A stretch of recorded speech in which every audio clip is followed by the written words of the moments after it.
alia ko gwandan my family chine shul ka newer Sabbath school en kon alet wale te kon ko bang to want to go ko bana work chang in diodian raje ke the best investment ko ko le te ngi jan badek dien chang e kon right ke pi ngi ja ni part 1 and te wo kon ko part 2 te ngi jan badek dien ko lo ko chang in diodian cha la tau in gwani jen bana ngi dan bana je base ka mark choko well best 17 a worker 31 je right kon jodamo ke min gwa ende kone de kone je krengas ka dan whether ko kon ne di chan ki ko kon ne ti riang ramen bi non kone jen ti shiran en chikuzo kam kon ke chikuzo pozo be riet pos be ka bene dia nyere da lai dan ke ye ko zen gwa anje kame nyimanda ni Rachel Daka Nebraska tes loy dan along ke je ko charo da campus ka ba kon lak ke je lesson me chu kun tit kon ko bidan je kon ka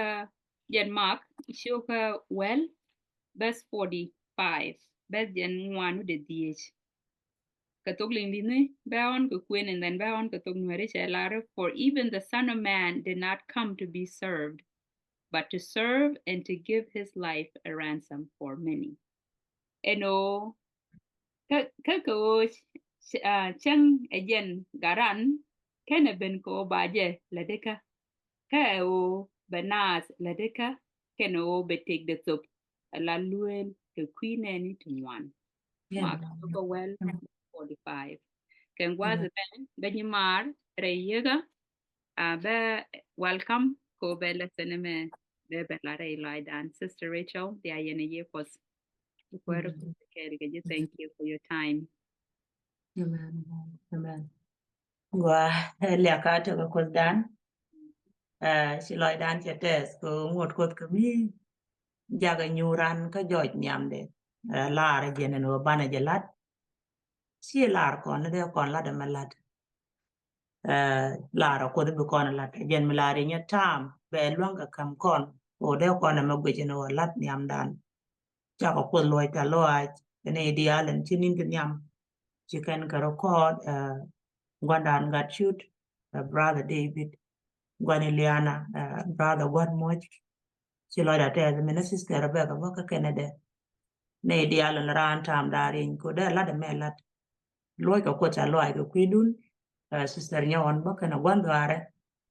ci kana na no de kan chana la me ki program de kana ram tin ko kuidane changa ne me ril ko na ba ali akata ko ku ke mi chet kana mo ko kuje ma bana wo re ni ka dan chet mi la kona let ane pal ne bi yo ko kon chu bot chet mi ne mus nyam dan amen talia kene point ke lus ke letes ke loaj a loy ke jiguara si loy ko tes kuar nyal kene pin o ngot goy du ke mi joje la lap chang ke ti dial no du nyot juaj kene yir kerech ten changre dien pam guara mene jendial mol pin kuam wadi na mene leidoar chiram ran chaka chedu ko ngode nyude ke nyude jogoy chet ke min la de jin chang kilo da tes ko ngode ti mi nyen chaka dial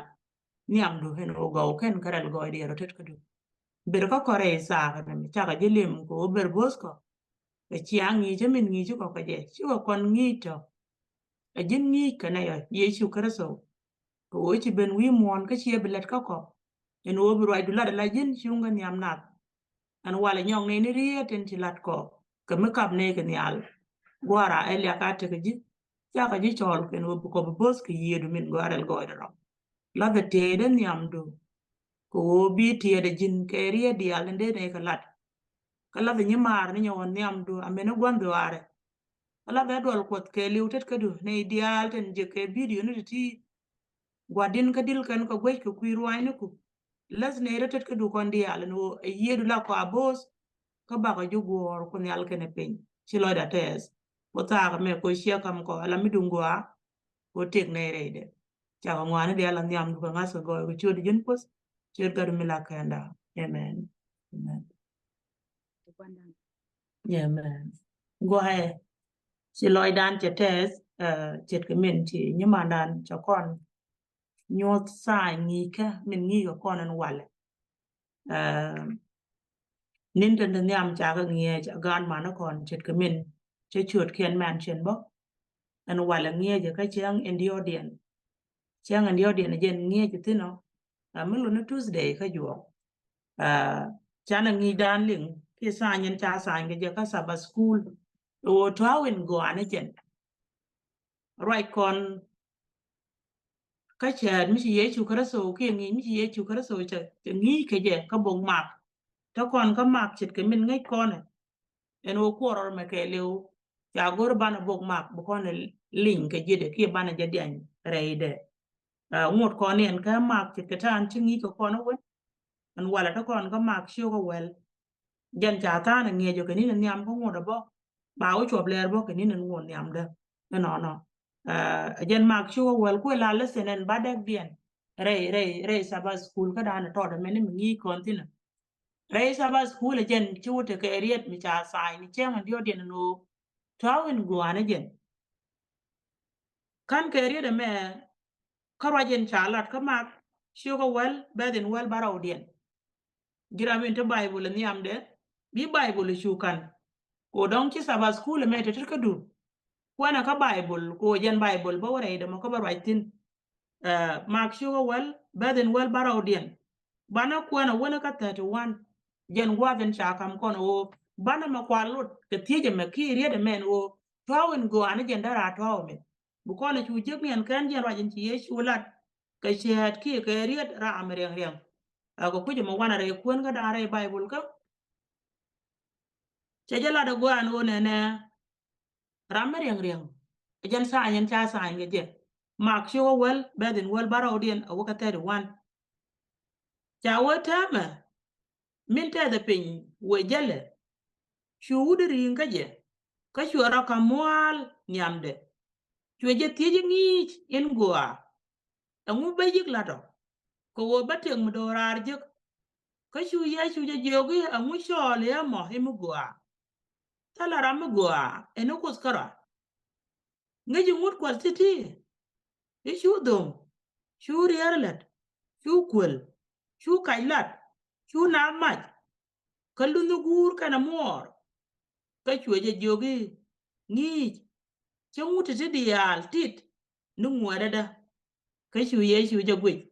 ka chweje no chweje jogi duor ke la jor ka ji wor ka kok ni nyen ku dial ka kam ne ga chan biryang du wujek chang nyal ka bergura chwe ngar ke rwani yesu ka chwe jien ka jaloa ko te ko ngwak ngwan chu yesu ji kwara gwe ka chwe ga jogi ka ba bom ide en wo binere yang wo chen kwara kos ka chwe ji kwara ga ke riet ke chu yesu ka le ni jogi gat ka ba kula bom ide en wo na chen kwara kos Tiang lu ode sorol chus ka wang libroka ka wara riang chen kuara kot pyo wot ken yi jalong ka chu ka raj ka ro hi ka nga be ka no ka chu ye chu ka gwich pyo we me bu makanas e chi mo akos ko ngwa dial luang ka ro ka kot chu pi to ra to ka mi jo ga je yi nene cha ko nyen ko dial ban pin ka cha ka jo guor chu ye chu we a puch an lara je ji talara mishi shiende kia da mane kia nyia mane kia man kia wan kia gar kia ka ban pin ka kwida kana kwisung ten go mishire dien to kor bijek antame mishire dien to kor bijek antame jan bereb dwele to kor kana da mane ka nyia mane ka man kana gad amena ka jek a chang te garik kabate mdorar jek ka gwa da be ka chu nei tu ngwan titaniam amen kana tin ngwan titaniam teme bika ne tin jak kane tin jak bi kane tin yam chodi shu kwar amen go ana me jen gut ni ka ki bok indanen ti kono goro bana liang karede ki cha kun pinyre ni kadan atiejen cha atiejen o atwawo ndi ende gwayo atwawo mit gwayo atwawo kwak no winy muon loro moko kon ki atwawo kwak no te ko ro nyal emi loro odo ko kon chane history linga tema katan kuan rwai kwode ke je chela da gwa yawo me jeli e shungi janat re ngi ni dialati ne kaninen ti do jok la na be be ke yeshu batike mitie kana ke mugor kana de kan lo da ngach tandian ba be ke halane ite on yeshu shikana lo ne min gur kana ka tuok chet ke me bana ka je ka ngi chen yam min wone ne ngi no ko kwi kun ngi ko kwi da ka man cha ti ko de lo da min tuok de ja ngach bo hana cha ngi ka ko already amene men shina ben ngi bo ka pos yeshu ga ga ti an chana min chana leng ji da bo jira mi lai chana la ma gur ke gwijrieten charo kod gwat kel please la mi ja gur bi lesen ke le bi leng ke ni dialen golden cha ka ngi ke je ko bi kula te ka pe kel ki ko chob lo aj ka min de ko na leng kel ke yi ko den ni kon a gwa da me chana ben pen kariet ram reng reng cha woni me jien yeshu wuda re jalle ko jen jele witu ngwan me ngi jana jele jo yir galile we nyam ko we jok te ko widu ngwan re da kare den ya wo chwe te ke wut kel mi churing min kwala la ram riang riang ka bi yesu explanation di de me ko lo tum na ka me je wudo mo ka me je jiju ko ar di al ten ten go mo a tu ko ro ka ram mi ro de je mi chare no and wop kana mi dorar dere wo gi ka yesu be be la de a jara min chi raje mo open point lat saba school ane go along no tijen ti wuda mo be tie a tie me de ko ndi al chus karede ki de ko chus ke jebo de ko na larbe an wa ya te ko ti wuda mo jawana no be tie kan ka do bandera lat ni shap kana ka kwide to be no kwa lele ne jedi che ke men ti lang ke le wo joje no share je le de kana de already ban mu de te ga mi shawo nyot ko ne rajin lat ke en wote ke de ko wuda mo ajanta an ci store ke liu choro lat ke je arama gor duop kana de no dere je lat de ci wuda me ben cha wo sheri nga go along tan be ga jen yam de you can tell no nyu de je no kama ko ni yeshulus cha wo shuri nga je ka shuro do gung yam de to je kula tie eno ngi ci mu de lat ki chole je mu go ka nyam je neren che ner koran wo mu go riede me ka ro ade no dere ko ni yeshu chole mu go lo chen chana wone ne cha lo je re shere de dong je ga je haner ka tan guje wi mon no ko ne long no banro kam dial de ro nir ka pa to go e ner to tan woni chi kanan wi wan ko ka ba ko kon ta lo go e meta garan wi mon mi de lo nga lani e be observe no ki be de zebe no mu go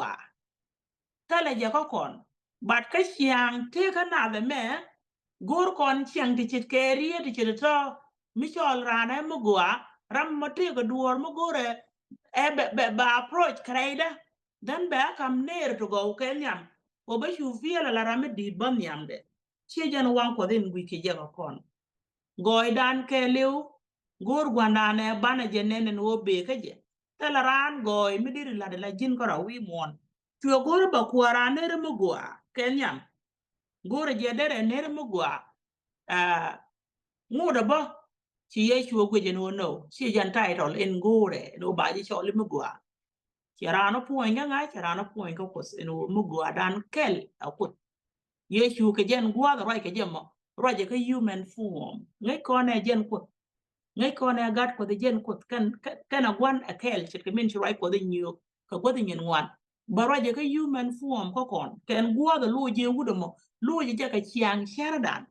ko na me ba da kon within ray lo akot chala within ray gospel men wo la no wo bi yere nyuru gwande tete ka kwamde dit biara moy ka bi to ka duor ka ba yu ne ka pa bi yere to ko ken chu gu je tel lot a jan men to ko wudo me men chara je mi ye chu ngi be yi kam title ko cho le je magwa ajen chianga ta na na won ji wi ja kanene cha wo churo da kamwal ni amde ka tie je no ngum go amde lat ko ba tek mo dorar je and point tie kana me je na ta ka explanation in chuganda no kam kon cha goro bare de tie ko duore Yesu Kristo cha jo mo goro ba tek mo dorar je cha wo tiemri atin cha lat re roi pot ko to Moses en ora mo goro ba tek mo dorar je ka me de lat shuna melat ka men cha kon lu ko ngut kos no won ka kariye de cheriye de to cha wo shwa mo chara ja ka loide en point wet ka en obe nyu masaye en o kariye de chi pai kwen nyam de tia cha ka la no wet ka da I'm good with it chen na mai chen dom chen kai lat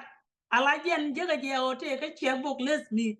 la da ka pe te ka da ka li won wo yes na me kana la dia na me go atin je ga ka chiang share de en o na celebration ka tie da ka riya diality cha wo me she ye shu lu ji no cha wo shu kwara na gwi ka wang no ka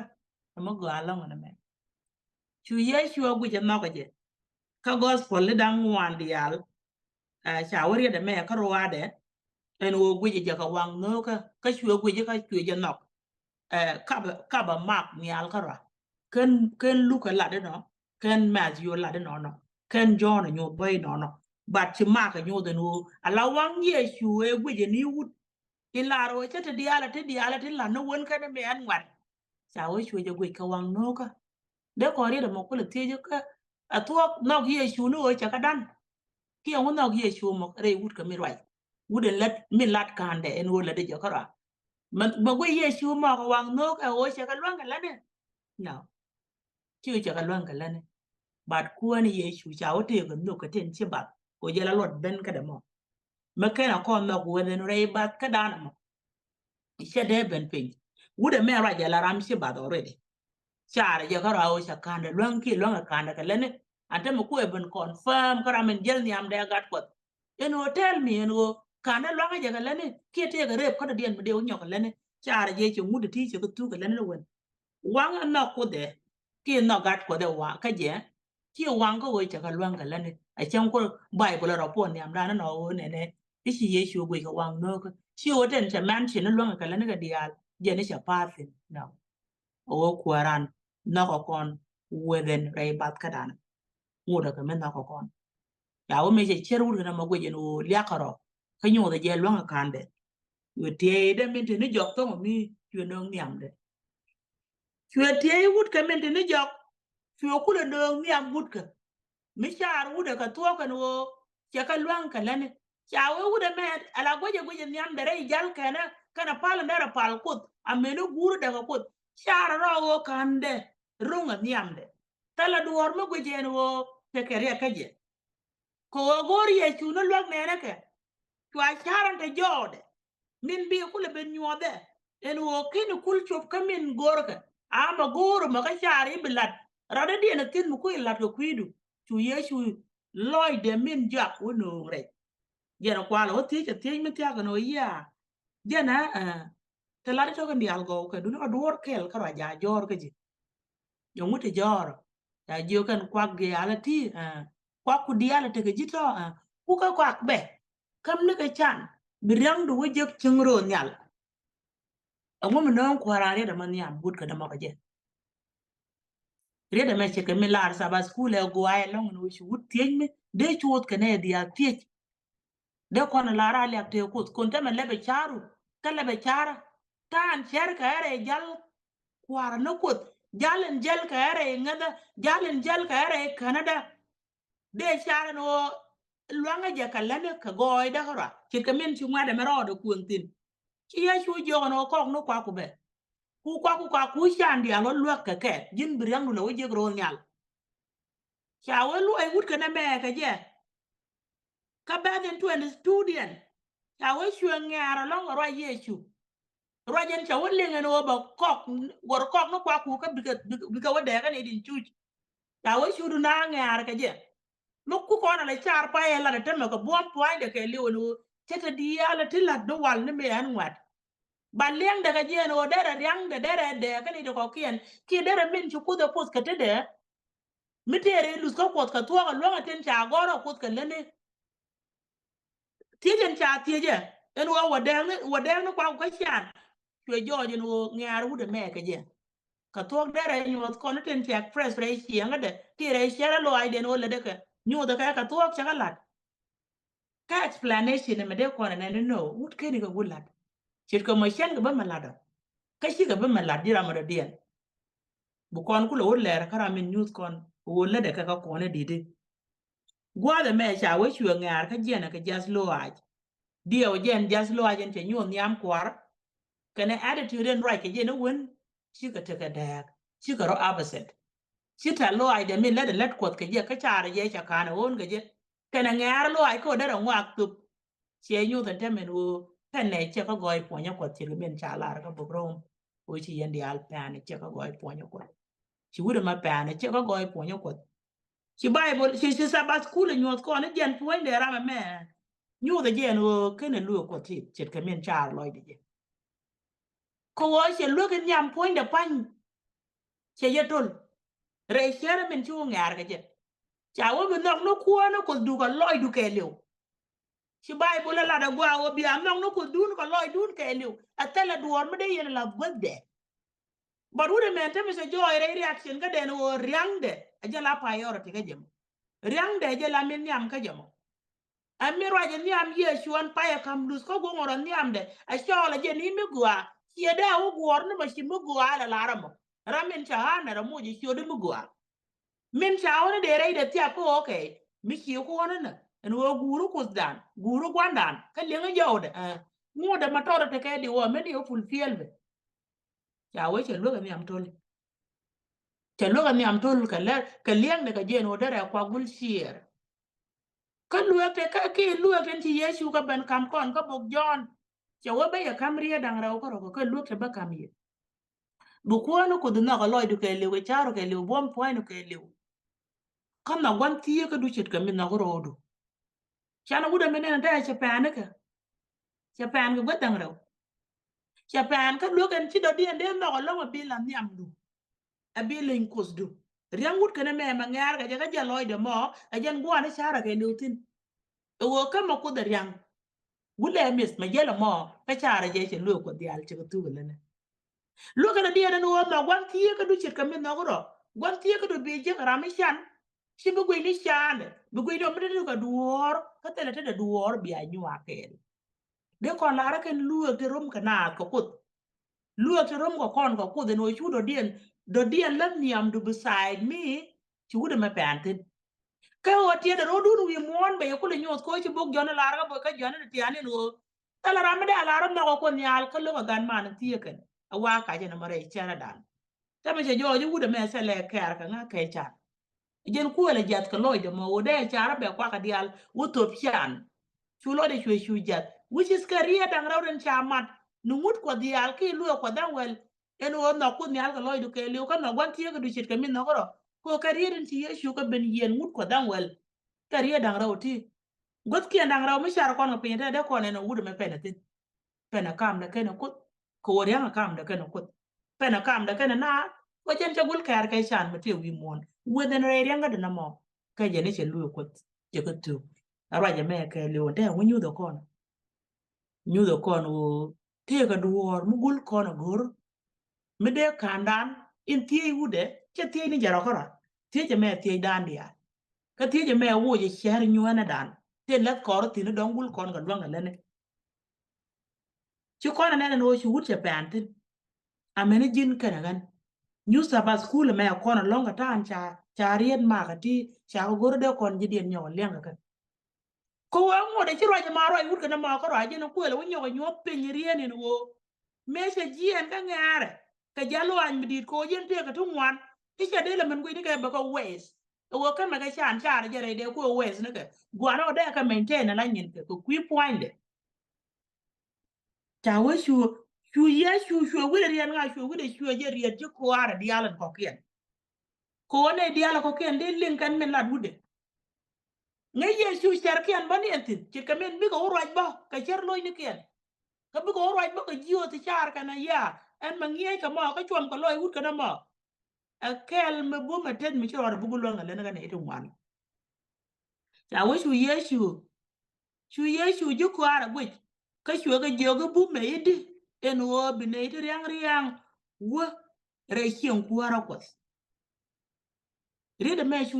nyo ka ni ne tin ko kien ten del ka min tuo gwe aka chia bi char ne okay a jen wuda riang ka la malat ka la ngwe mo akut ki agat ko don't you concern ka tie ne ne wan a malat ka magwa yo goro ben nyam de riet ka ri ye shu nyam de ne de point de ti de ran ko do je ri de nyam de jike je jiramin ngot ka me ku arwa no gwandan jiramin ngot ka me la re ku de la chek a je la kus du mo riden chen nyam de ne dia la ti je riden nyam do ke liu win muon ke liu chan ka ne chwe nyam ka ne jo ya wo chwe ga del wo chwe ga la riden bum o ba bo ma te long no bi ne riang wo chen ku ara ko yes den ria de men gwe ka dub dang raw ka tuok lo ko da woni je ber yang en te wi muon tet karan ja ka cho ko na de go dere joy wi muon wo ko na wo de kon chen na ne ri chan guni dial no shi ku ara wo ni ten ke sha ka kwiran ko ka te nyu de yang ran to be ga ko mi ti ka da tet ka du sha ka ko ke nyam ko le bina dum du ele mo tet ka du mo ngai ni ja shi la din shi barar ga je mor je ga ja sha pi wi mo no already bu ko do kampel mu dong ni ko la rat ka je shi ka men tat ka da pi mon ko ba yang ben je ba la tung wan do go ri shai e jo je no mi jang na ka riang ko ana ja shar ne no ke bi por ba na ga ben choli nyang riang ga dan ken tuo ken ni ka shi ka men lar bo ma ju shi ko ba kel o yen ko ana o go ri chiang ko ra ko ken ni shunga ba ye ko lo matin di alen go ri yen ka shi ko da wo ne riang tet ka dan bari yang aji shun kam dan ka ko te kemin te joy wang wet kana ma kana reide meni jalo ajen te nyot kono wow gul riang ching reide alamin dini jena long dariet ko ridin chala de ye shun wo kong riang du be ko ko nyal che joje no shi wuda mo gul te ko lu de riet ko nyal lu de riang de more than kos cha nyuno kono shi kon de riang cha nyuno shi de ta ka duor cha nyuno shi de ta ko ok cha de nyuno shi de ta ka yo ko mi tele ji yo bilet ko la de mi tele ji yang de ka kam di chan mu che chang ka mi tele ji ka ti di ngwan ki ti ka mi shi pur jin de ne den ba po ndu min ka shi rai ko da gwir mi o cha kan chan ti ne den ba ku rol mi shi ka ben po ji dun go den che yan bel chwara ye bel kwanya tin ci pen pin chwara ka kwanya palla ka ji ka kwirole ne rin be ben ka bi ka kwat ji dun mi nyu de no de du ka duor elia kwat o de du ka duor nyu de elia kwat ko ora min bi ben nyore ka ma cha ka mi mo kwat be loy gur te den yal ka be je moy ka de ne run mi la rep ka min la du wi mon ko jin ka bi ne te den yal ka bi ne chiang ko den yal gwa le me chu ye chu na del we ka ji ka bo bo men wo bi ne yang wo chen ko ra kwat shi ko laro shi ko ne ta ka do shi ka mala da ba da shi an shar da an shiro da latin en wo jina dina jen a shi an shar da an shiro da latin en wo miti ka duor birel karwa gore bi nyuwa ka ne da ko kian te ga mission de man pal ruwe jire te ka da misha tim la loy da tet ke je kala ara ma ngi shi an mugwa I think in 1996 ke 95 mission de buy along tene ga age method la ne bang no ya yen ka wel bang la piet ke mi chi ke hiek te le mi cha le be me la ka be ne cham la be lo ngode pin den be gwana ne je wo ya yen ebe na ne lo die kan no run wang ruel wa mo a je ne nyen ji dwaran ko ro nyen na jok to mi ala o to kor mi no ke re chen no da kan ta mo ni ri wan jel ke la o ti chu te tel gwen nyuri kono ne jok yen dit banga te kan jo yer nyu gwal gwa den chen ni tin na ne lu mi jo kier bine ben gwa den che ka se che tin en chi nga ne jen wi dol ko shote ka na ti chi jalo re de ka na ma wun mi dit mi a chen da men te me ngot family de sin te chen da men te me cha ben chu go ko nu de mo ala gwa len chi yer de long bad go lo ngot de chen da me shi ka ben jal ka re cheng mi ji ga dial wot ba ci bel ka shek chu kana goro bi ka wa re lu akot jen gwa chu kana char bi ka long tin me shi ka long re lu akot ka ne de to ko run wang ci ne lun wi chen gwa da ne ka ben yen tin chu ne ram tel chok mi duan mi jal ka gat mi tot ka gat kong de ci lem ka chieng mi din mi chor ka chieng ko la man gan which is a man and would ma yen tele chuk we jala re da ka mi di de mo mi ne me che chok ka la na tene sin me shi ne be tiam pe nyere dul ko gwa da ndi chieng tin kene jogan jal ko agan jal ko ala jok chieng ma ke lew ki re chieng ma charet goro gwa ma de long tin du no men che dul ko ben jek cha go ji jongwa ba long tin ala gara ti liu ka ke bot me dara gwano de yeno gora me dit me de roi ke je dara gwalong kon chu ne ro da der kon nyia mar chu ta na de mi jo ki ro kan ngona lu ro no te ka ne ti are duel ko kana liu ka ke bot man ta me de ji ya chenga kel ken kana tol jide chen ko la man ta kel ken kana goro bu kana tol lip kana be yikte ne ka gwan cheng me be me bi ko kula ben moy ke met me shi ne ren wi chu ne gwana wo lu ro no te ka ne ti duel ko chu gwana chu ringa ne kel chu ben jo kier ke chu ben jo yier ke nyugol chu be je ra lwa ko ala men ko le ngi stor ne men yal me chu gwana je belat data me la de je ro chol ko je loda ban me ro ko be ne ne ta men sha gul ngaje no ala gwana gul let ke min chu ko nyala la which is te the loy de long mi je shar ga kwi de me shalat la shi ana ja ko te the loy de long no gwa ye no de ko ne de rol gul nyur ku dan ko jenan chu ko de gul tiej batet ka dana de lat de ben ngo loy den atana ken western wela me en wo me cha gulat ke ken gwa de dan gul lo no jena ka roi ko ala me cha jala to nyor chu goro ka ma mana ko di yalen ci chek be wich kan ke liu be gim chu ta njok wat kan du chu ko dok chu ka tan cha wo ku je ma ke liu pale je kama je family kwa nyuro bi ken mitin bi gat ken bultin mu wote ka medo bi ken che twara wotin yo kon dial chol meeting no pega cha tanjo ku je me chware tol atara me tol ka beltin meni me cha bela to me the same time in ti jala to nyur ga je wilwa ko tu gwana je goro by tomorrow bo ho which je we wude tel che ko me che bela rat jo kier la lo woni je nyago we gwa na tini kwen kon bu ko no ko re chingwa la te tin ti won me ken chop gwa de ne wen to because of jala to no ngane me rai ruai no ko tin gor gwanda ne no dara kon ngie kalat kam gwa ba chu ba ai loy du ci kamin dalat kan yam no en wada me chang ma shara je mo la de me gwa en wo fulfilling canada be gor ne ka ci chara mi te je ka je no kulo gwa ba rir ti nyoko luiro ko je no chang la de me gwa ma te loy ko chu chara ci kan rum ka len daga je ci ma la nga je la nga men tan min ci tuo dora ka shenen ka pe mu ber Ishelo no it as good enough for quick Canada. She a good enough for can war elen mishes kana mo. Ka she a good enough. She ara ma raja she a good enough ka. En wo mito be do mo gwa ko kwi go ya ko nyal. Kana ta lo ai de ko chu ko da pos ka duor. Shelo no wo tele kel me pana shek tin jet game. Pen wude me shek. Duor tin wa ka tin ngwan. Tet da ke liu pen. Wude ma sheng ta lo ai. Meni me she ena bala o kwen ko dial chu ka bala de.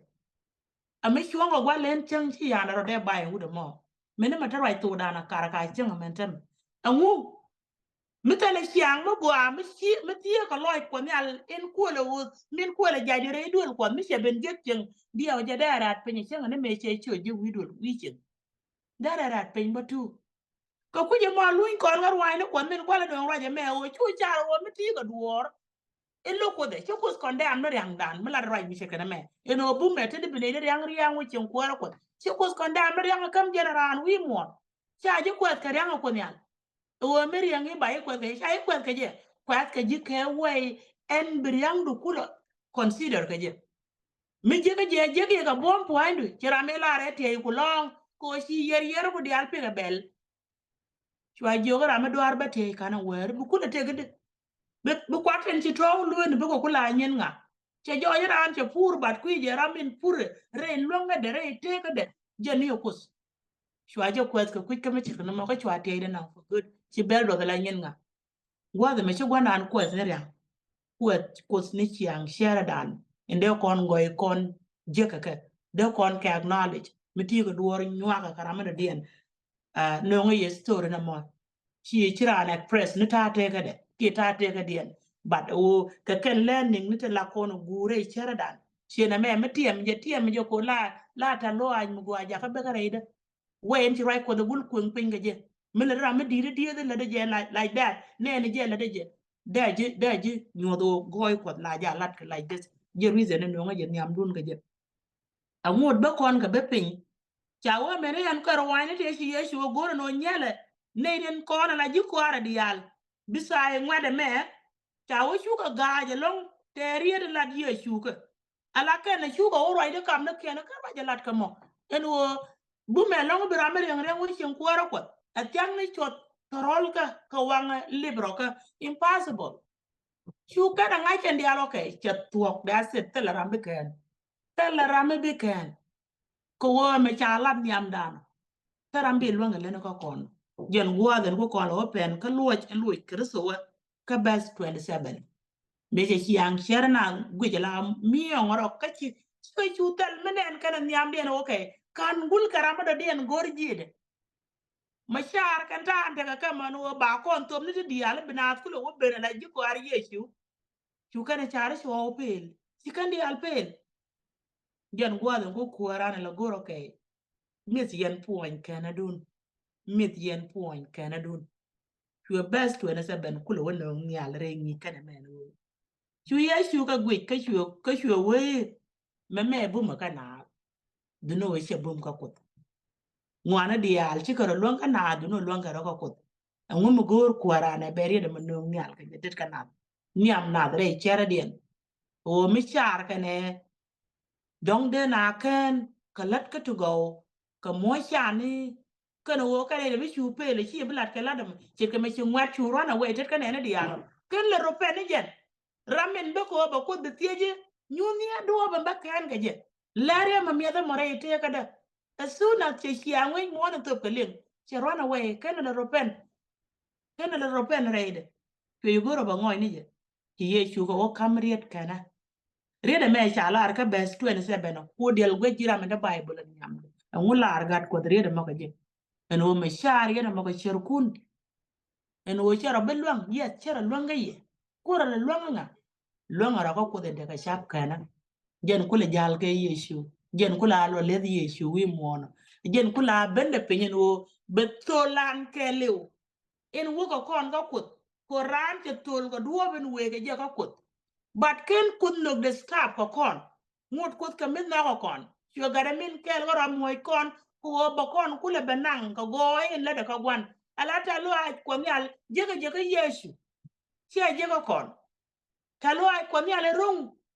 in pele ne di al duer ka je ki pele na duer ken ga je che je ko kon je ko je ga jare gade ko wo ci gade let ni lusa ci gade let re lusa de ka rie di al kana let di al char kon ka ti en wo ci kon ga de luang ka tok ci kon ga luang anga mi ci ga be luang nyam dan anga mi yu riet ko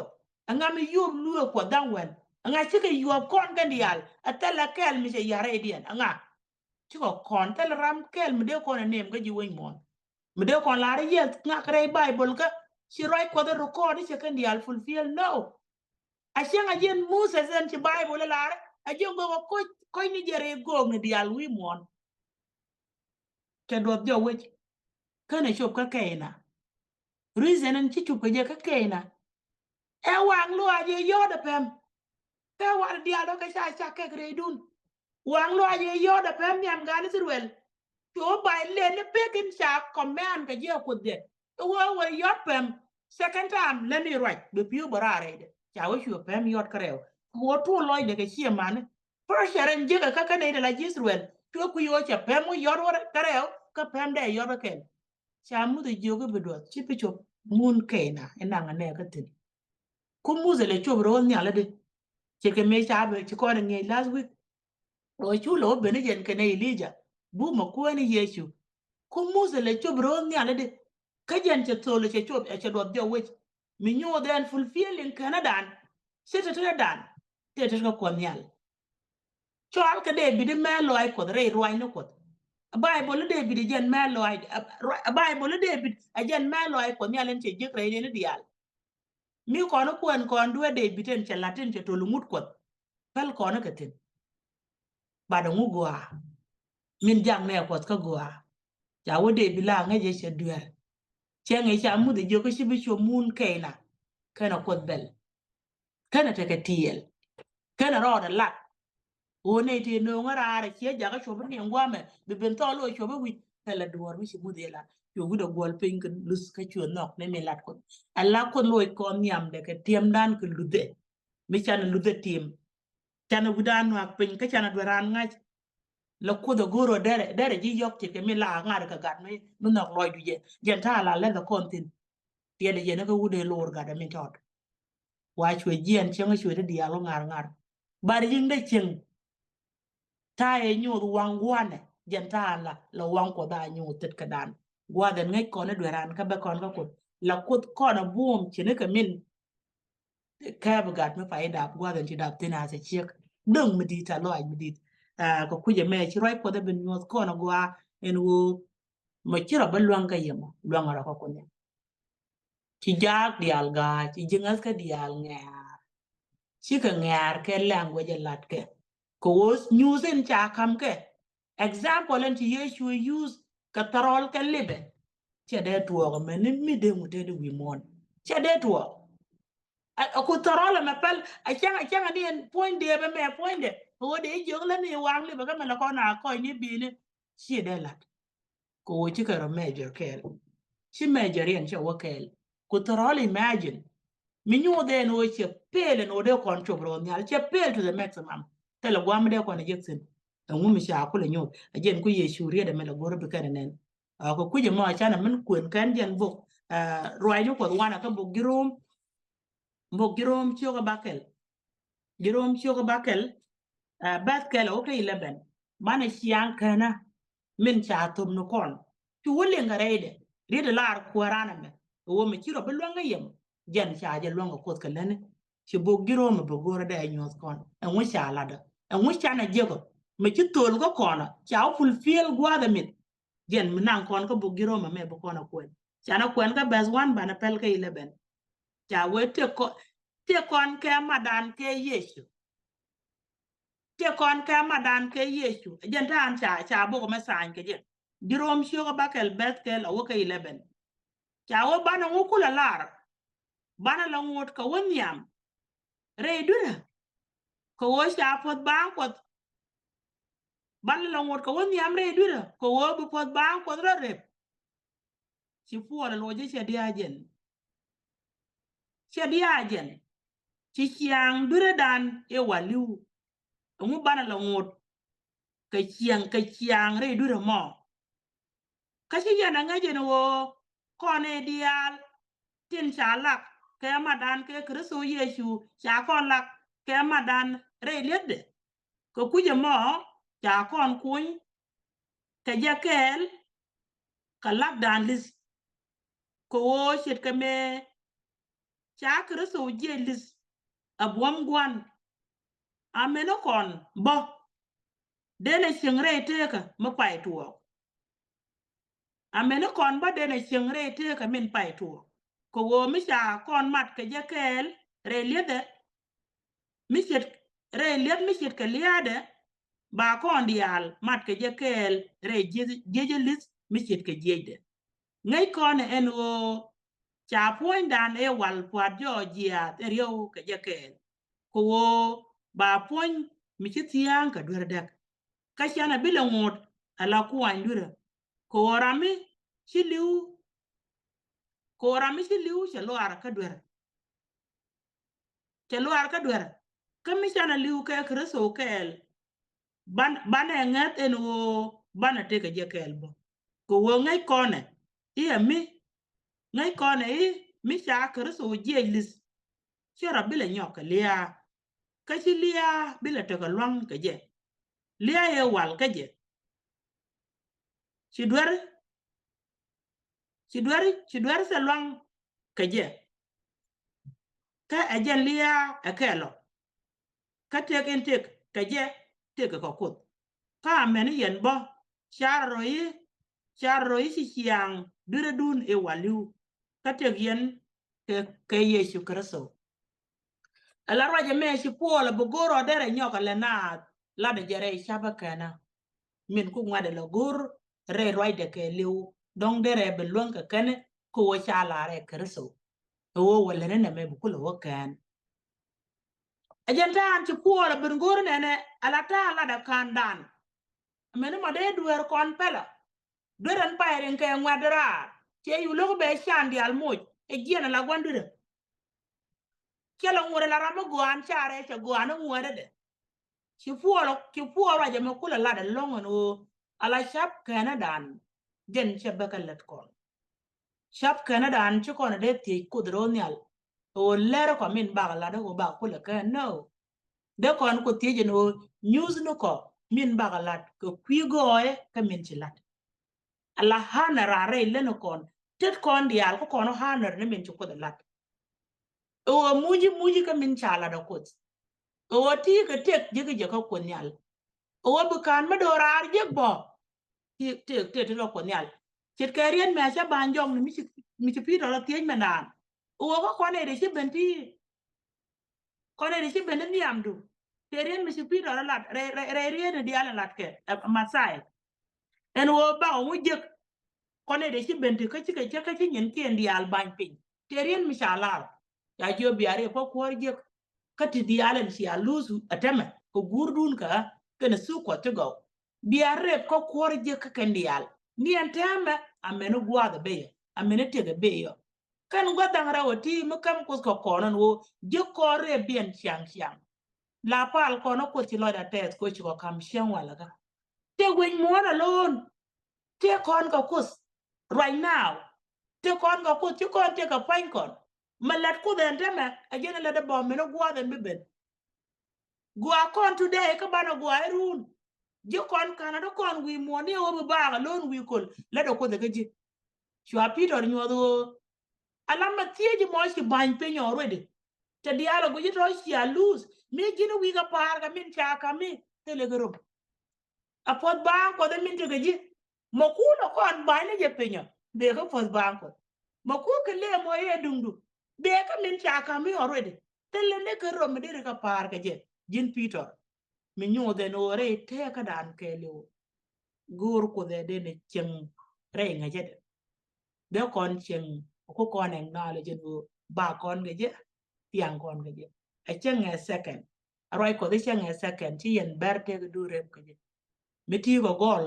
kam ko de ji meti ka riang kam ko de ji meti ga nye mor kana gan mor kam ko de ji te pere no ko te ga kudu ngai ni je no tela duor mi lat ka te pere no tela duor chen a kel ane den si pere ne ken liu si le ni ka ko go ko te ga shap mi lat ko kwi ka na shi mor tela je te rien mi si ye shi wala na go de shi na be no gor ka je shi man ke wa shi ma ta to ka ne da len ka ruwa ni guwar kala shi ma ta to to charin mu gala ra pram ko bu kar ko ben jok kana nyam chui kana sham ka bo ga zai ja wa shi mrol lek na kema du jok chu tot ko luj are je jok ko bu tuk di ala to bu gat ko bere ke je re kuara pot en wo de na de ka family no kon che ko kon ko gwe nyam dan wi mon ka ta la ka kus ka bang okay family du chen gwe nyam du wi mon ka ta la kut abang ne dem bi woro menya la family du ka ne ko nyal milat kristo we ben yen chi ma no kun pin kana gwana kun ge nya ma no kun ka gal kun awo gor ko de kon wo ka tek ila tek dorar de ko do ka tek ila tek dorar ko ni ti kan dial gudi ko andi ala ti ban nuor misala family rei ko ban nuor chi be nen ga gwaden ja bine la family du men be genga to diga wiaji ko mi nyu de rei pala ko ni chiang gor ko ro ko dial gor muor ke no gur ka te ke dorar chit ke gor ngur ke wi mon riede me cha nyot Peter no moku claim don ngi jen ci lose mi jino we compare ga men chalet ke je telekrum re rojen chewutin karwaje bok girom ci polo goro be chap kene nyos kon ateliu chaben kan go kon jen ci polo explain re rojem wo je kresolis jela je du lizo lakin cha lag ni ji change boñ ke ji cha wo ben rare pini la nyu de je kresolis ka kon ben rare pini ten ci won tin ke ci barar nyot ken ni je da liskel ke kreso misi yesu tege ci lui rare koko te changa ndio dien ajen teken bichu kan ka ngas eno menegen che tekel ko kwara tela duo mi ci lat mi bi no rar pin mon no min nyol ko kono churi chu pande waro je ke jebo chenge je kristo ro daga je la te ida te je ko ponyi daga ni no wal mi te ka duo dien wode wo kana nyal ken wo nyal ko cha wo cha ji chung du wan je jen chenga mo me je kristo ro cha ponyi no wan ji chung je ke je kel yulo de yo ko lo gor ke chenga kel kana am ken ngara je no wal ke ji chung no mi nyo de no ene ran te ke mi bi ja ka be pe pin mon me ken e kristo ngaj ka chang ba ji je ka wakanga ka ken e kristo ngaj je joro re let me dora je joro re let me dora tiro je re kana bu ngot ka mo wona jin bada cha ji bi nyoko nin an lot ka me ba ben je ni du kwa consider a chol bible ke ji kana ka ken e shit ke de bine kan e shit ka abraham ne tite na ka misirana mis bala la lus ko da mu jaga ji ka wi nyur pe chok no ko ci ka di al mis wi mon ci ko ngak la te jek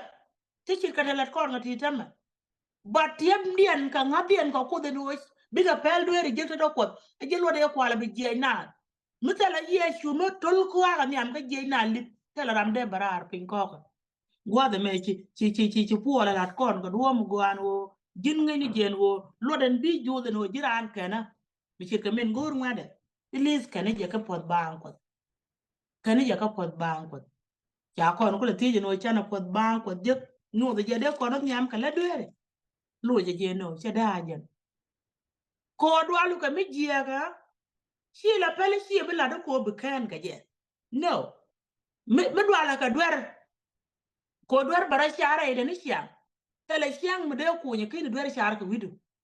bad malayo ya jaga be dual ka dwer nyoko a chen ke ben ka tidu a chen ki lat boko tetku ka bi munu ku yor pe be nyoko char amen chalat jang no point abro yor pe nyam ko ti debit malaya jaga dual ka dwero e haneru ka do ben ti liwo kusdu e haneru ka pos bangin cha ka minu won already bi wi chara ne me cher rot ka nyam guaren chiaken la we jena la lus ni jen sia jena ko dere je moy kan ko you already done it she dwere she commit already she commit ke chari she commit ke tetku she commit ke ne do ba she commit ke jemo balate ka mun la ku da nyo luji mele de mo jega eno she nga jega chawo bi ropen red bu koy loy ko nyo lang do je baye clean kariya mame baye nyo je lis ke kristo apu oni she ode ko no nyam kala ne dien o akwala de ya che kristo liu antem pantaleria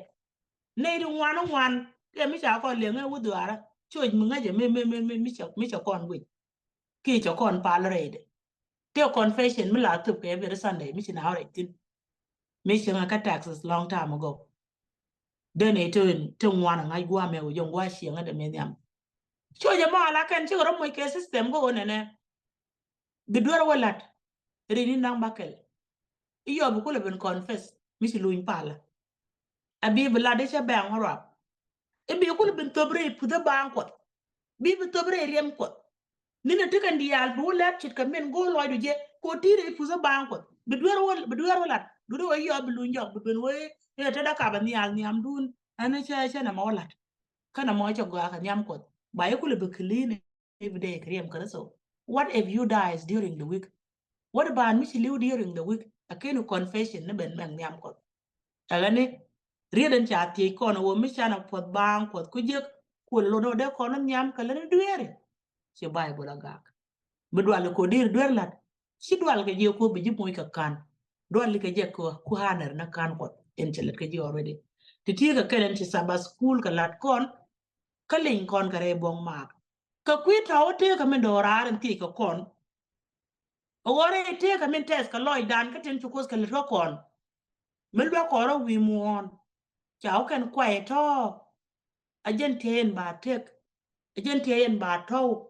ma chan nyo do re lu so ko lar bible ba ye tem mi ci ka tem ga ye ta lo ai dan ka ma chan nga jo chuko de ko kon si olu do kan kwai bele chana to yo pa ka ma cha ngo wi ka leng tem chelo no jen ka mo de o kam ne chen ro nyal mi cha ga chup ke family da e top duor ke gwanda no o bala bata lo ai kos mi nyu de je chemin nok lo ai kot chemin nok lo ai kot de che jo wangan chelo no kan yap ka ne ke to bel ke kutum no ke rial dollar de la kon ga to pro i wo kan kwa to ro nyal bad be chiang ko de news ka te dan wa den wa kon wo lora masaya nyu de ne chiang dan nyu de no kwai ko nyal nyu de ne character ko chiu ga ken wa to ko no nyal min jo bible ko no to go ne jen lus dan ko mata ka dan wi muon ka ngai ne je ke chiang ne je edu bi ko kos be chwa to mo go are yie ka dan be chwa to mo go are lus ka ko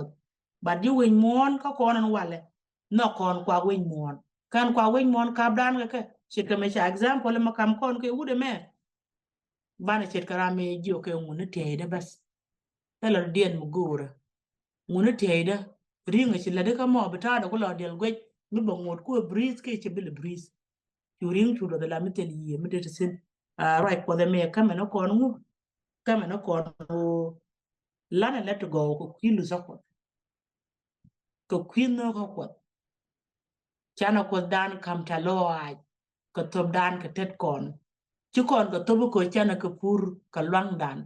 top kon go ko kon moy pal puan me de kon la lat ke je kon jeng te ke nyam ko nyal e lar ke pitor o te char to ci ban pin len min nyot ke je mo kam ga ye mo len ma char ye mo ci lose ko kuje mo char na ko dan ke nyam re ka ten dialan ten gwi kon ga tet kon bi ga chu jo ye no top kon te char ya la ka wan de no re muy correcto es que lo hay kaga la dan ka jeno chio ba kandan fulfiel o ba goy lo ay ko de la tidde be nyot ka chaka ni chakon ko je manya ona be je welcome back na me jendo ba de la ne samar sabas kulan do ko nyale la ko den tegen ni kon ke rietu ngwan non ne la ko ne a ler yo gone dialo e ye ko da o korun e ye ko da kuri de shower e ye ko da ri de ti jaga ka te me ka duo ndiri kale linga je I know when all I take a area to one ti je ka pin roje la ram do dien gwa de linga jo ram dong la te ka te pen loy du ko duo mo dong kini ka kon linga je ke rie te nyen go do to te ke ne ga longa nyu die ke ta ma me kam ne ga ye ko kel ene ba ka ko ja ka jo re du re no ka de thank you welcome yamugwa di fala na jak bi bela amen Amen, amen. Eliakte ko ye kos ja ten lede ka bume ka chule ne ka rajo to ne ke ja rai to du che kon nye ke riet dial tango tin che ben ka ji ko mangwane jen ende kon jek mangwane jen inju ko dare ale ka kwidan te ra mo gwa che men chi ma dan lel ka chi kon ti chi kon ka let ko bana favor bana je ka ko let kon ko chi kon nga jo cha kon ken ka pos bang pos who call a like young no ko become a part of the salvation and ja kam kon go to kon go ya mo to kon and then so still me de kon me lon ko cook to pos me de kon kan te ke de kon je ke je ta la no ti dial ke nyen pod wi mon e dun pod me te ke mi chu je ki me gore te la me de le ben ti ka kon but je gore be te nywa ko kon je gore ban te ke nywa ke je ko mi nywa ko do yenaran you feel lo jin part of the family men ci nyima dan te store men ci lat the kwijel ga men ci kana welcome dorian te chwa part of their family ci family den te chwa expand chen kana roto ke family ke riem ci ka family pot kan te ja mar mi ci mariam mi luñ ko rodien hokeje cái culture nuari I think very important long ko la na la yal ki ne to berol to ko kian la ka ja ko bu ka part of the family so was done take a lot mi set ken mo go re je bu kon a part of the family you kon come ga de ni yesu kar so ka tele me de kon me luang ko cook me de kon lo je ta la ri ti dial ke luang ko rodien ka lot ko rodien ka kos me nyuan me tol kon mo me ti ne da ko bu pero kos be uri tine jen chimen chinya mandana la re ya buka de ka parliament so bana wa chan bila raja long ko cha ti dial cha kalat ba ku pala kon bene yesu lon bu kwara kos bete kel ge ye pa the liper we mourn chu the liper mi chet ke ju kwara baba da chine chol ke chine kok riem du kone de nyuan te ta goy chang me dum ti me de ne lat ko de ne kante ke me de ne je te la duor me de ne lat ka ne dan ko kien me lai ne men chi lat already chi ko la ro de ne tit ku de ne wan ku de ne choku o chi ko ro bine te ke nyua ke ji re kante ke me chi dala ke me e joy re rwai ne ku eno chu ra ma rieng rieng chu la ti dial kani me ji na bon yamdu ngudu chu yu gwi ka wang no ko kwara e chang ji ne nyam du kwara nok du ja la gu ne yana ka nok du ja ne to jogo ka jen bi ne shul jogo ka jen bi ne no ngo che ke young man ne chi kwa ke che ka wa ngar re ro mananan ka luin da jok chu gwana welcome ke te di celeb ne ka chu bom ka chu mo ke bi ka chu mo ke nyang yet ka chu yang mi chi dit chu na ka kwi da kwara la take a celebration me take ram ke li chi bat ki te dor mi chi bat ke che luin ka kingdom du kwara ko ko ko di chi bat ke chi ne bangor ke chi ne wolun a re je wondi den cha ko penten ko kon je duere kon di al ko go ne na kai lai du tela ram te go en wi mo ne me ni jin karadu tela ram de ne me la ro ko mi te ram go re da ling lang da kwara ni jin karade ne ben ke je ko jen ji rong ko jin go na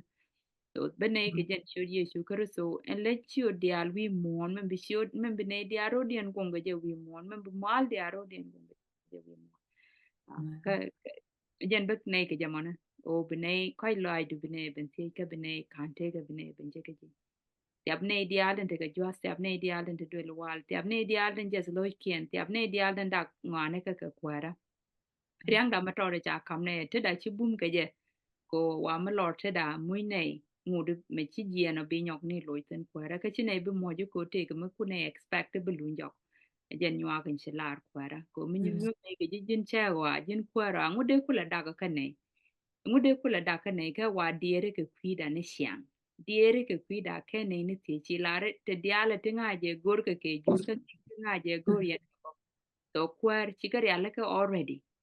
ikula lara kwana gori siang kwera kos kene chunga kenyam kete diality ba ka madye ngiji je go ne pal pwany ngiji je go ne be ni ngiji je go ne gwande ne toyte ngiji je go ne de ne te kamal te doro ko ngiji je go ne gad ko ode kene gwor ka de kene no ka de ken te kel ke family ni kien ka de ke jere cheng ni je ken te keten ki de ka lon ke je le kwera nga je ngiji ke ken de diala to pat kenyam chi kon laro e kweru kon ben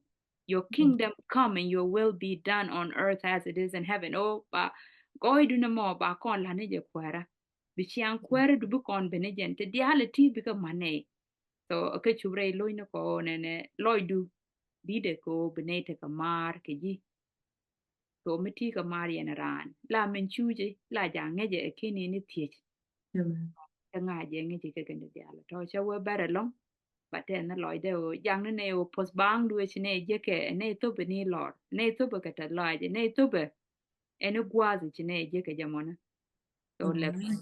lập chả có mà đã có qua ra chỉ là rồi mình đã phải luôn bia bây giờ bên môi cái phải chắc có bên con này thì nhon thì từ mình ngay cái này cô bên này bên luộc cái đũa bên đây giải cái này cô làm baro rồi nó cũng cái là làm baro trong nó có đó ka gad ku dial wi mon ke lu ko go ne bne to nga ke betong ne chu ja ka lor ke chu kwer me di no Amen. Amen. Amen. Amen. thank you sir Thank you, Yana. Yeah, thank you. Yeah, take a man, manager.